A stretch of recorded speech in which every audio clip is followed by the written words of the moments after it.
Introducing Optus Loop, a business phone system like no other, using cloud-based technology for call handling, call queuing, and caller self-direction. Optus Loop is built to scale as your business grows. Search Optus Loop. I did play for you earlier a grab by the Treasurer today, that is Josh Frydenberg, of course, about trailing commissions. Now, understand that there's been massive backflips by both of the political parties since the Royal Commission, the Hayne Royal Commission, was handed down, the Banking Royal Commission, because in that there were 76 recommendations. Now, I can remember quite specifically the Treasurer walking through, giving briefings in the lockup. So he was handing it down saying, we're going to implement 75 of these in full. The one we've got a question mark over is about mortgage brokers and also about the trailing commissions. Now, subsequently, what came out was everybody said, they're going to both try and ban all of the commissions on mortgage products, which caused outrage in the industry, advertising campaigns, all the rest of it, people saying there'd be a lack of competition, and you're really handing all the whole mortgage market straight back to the banks. So then what happens is that Josh Frydenberg says, well, we're going to try and ban the trailing commissions. And on the other side of it, you had Labor say, well, actually, we're going to try and ban them all. And then they did a flip-flop themselves and said, well, actually, we're going to ban the trailing commissions but keep the upfront commissions. And we'll double the upfront commissions to a maximum 1.1%. Which made me only think that, well, if you were technically an unscrupulous mortgage broker, you'd be churning your client's portfolio as often as you can, so you'd keep on getting the 1.1% of the, let's say, average $500,000 mortgages that those people were writing. That, to me, seems to be the sugar on the table.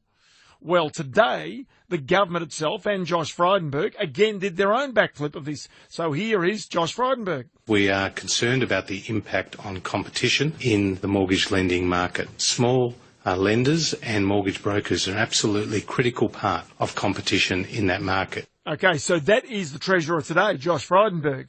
So the whole point about this is what they are now saying is that they will retain the trailing commissions as well as those upfront commissions. That will be music to the ears of the mortgage broking industry. Now, Mike Felton is the Chief Executive of the Mortgage and Finance Association of Australia that represents around 13,500 mortgage brokers around the country. He's in the line. Mike, many thanks for your time. Hi, good evening. Thanks for having me. Is this the outcome you wanted from the federal government? Yes, it certainly is. We have been saying for some time, Ross, that the case has not been made for the removal of trail. We feel it has not been demonstrated that trail leads to poor outcomes. And when you, in fact, look at what ASIC and Treasury have been saying for some time, they've been saying that it, in fact, incentivizes higher quality loans and disincentivizes that churn or unnecessary refinancing that you talk about. And just quickly, if you look at what Treasury, in fact, put in their submission to the Royal Commission last October, they said that the conflicts that do naturally exist and need to be managed within our industry would, in fact, be worse in the absence of control mechanisms such as trail. So we think it's a good outcome and good for consumer outcome. But I thought that many of your members thought that they were actually deferred upfront fees. What's the distinction between a trailing commission and a deferred upfront fee? Well, it is certainly, there's a lot of misunderstanding between trail and the ongoing commissions in other industries.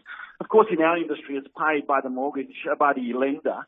And in fact, many years ago was paid all up front. But a decision was taken by the lenders many years ago that approximately 50% of the economics should become contingent upon a good customer outcome. So in fact, that trail was taken from an upfront and then paid over the life, provided the loan did not go into arrears, was not refinanced, and didn't involve fraud.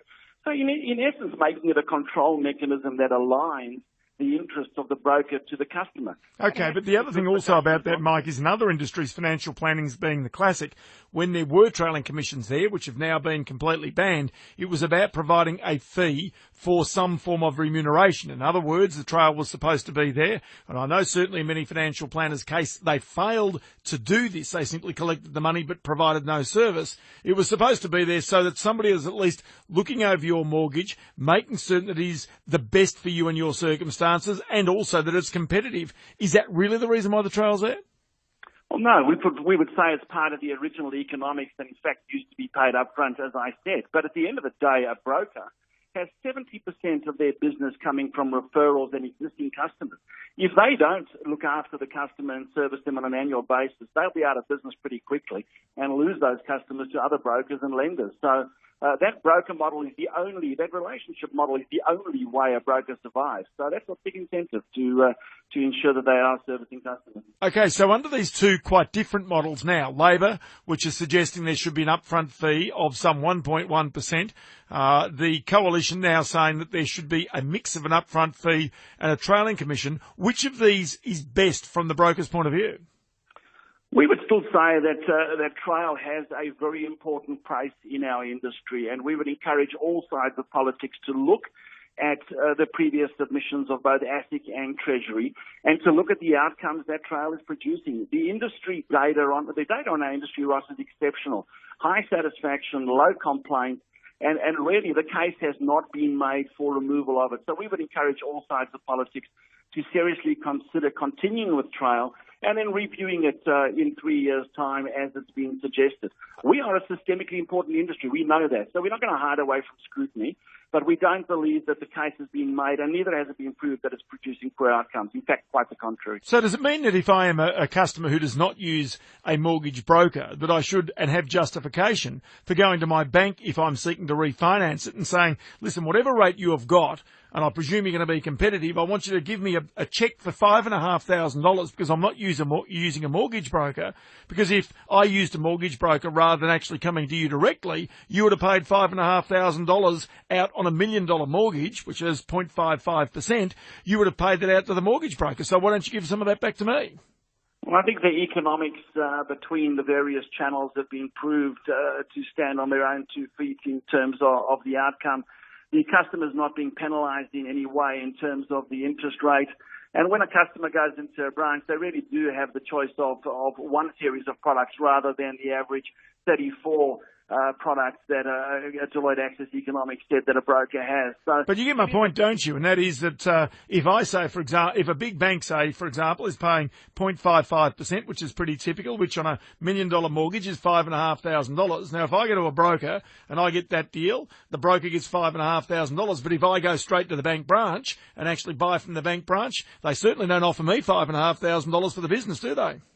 No, they don't, but it is a fee paid by the lender, so the customer at the end of the day is no worse off, and they are getting a highly considered outcome to meet their given circumstances and needs. So in other words, what you're saying to me is you're probably better off using a mortgage broker rather than trying to do it yourself, mainly because you get no worse outcome as a result of it. And if the bank is stupid enough to go and pay out the $5,500 to the mortgage broker rather than doing it themselves, well, you should, as a consumer, probably let them do that.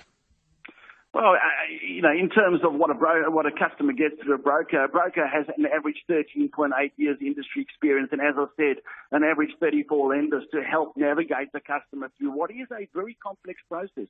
And so we see that on its own merit as standing up, but certainly the economics of the channel, many lenders only use brokers and find it a highly efficient and reliable and scalable channel from which to be able to distribute their product. And that has driven the competition that all customers right around Australia are now benefiting from, with a 3% decline in net interest margin, largely attributed to brokers over the last 20 to 30 years. And Mike, finally, does this mean also that brokers in the future, do you believe, will be more subject to responsible lending laws rather than simply leaving it to the banks and the building societies and credit unions to work out whether a person is suitable to have credit applied to them? Because surely now the mortgage broker, as my advisor on this loan, surely has got to have some responsibility as well.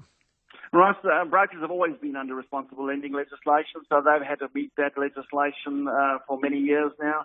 And we would see the regulation continuing, the scrutiny continuing, and it's appropriate given the systemic importance of our industry. 60% of all loans are now concluded through a mortgage broker. Our industry doesn't hide from that scrutiny, and is producing really good outcomes. It has strong data, as I mentioned before. Mike Felton is the Chief Executive of the Mortgage and Finance Association of Australia, and that comes off the back of a decision today by the federal government to maintain the existing situation with payments to mortgage brokers of not just the upfront commissions, but also the ongoing trailing fees as well. And Mike Felton, I appreciate your time. Thank you. Mike Felton there.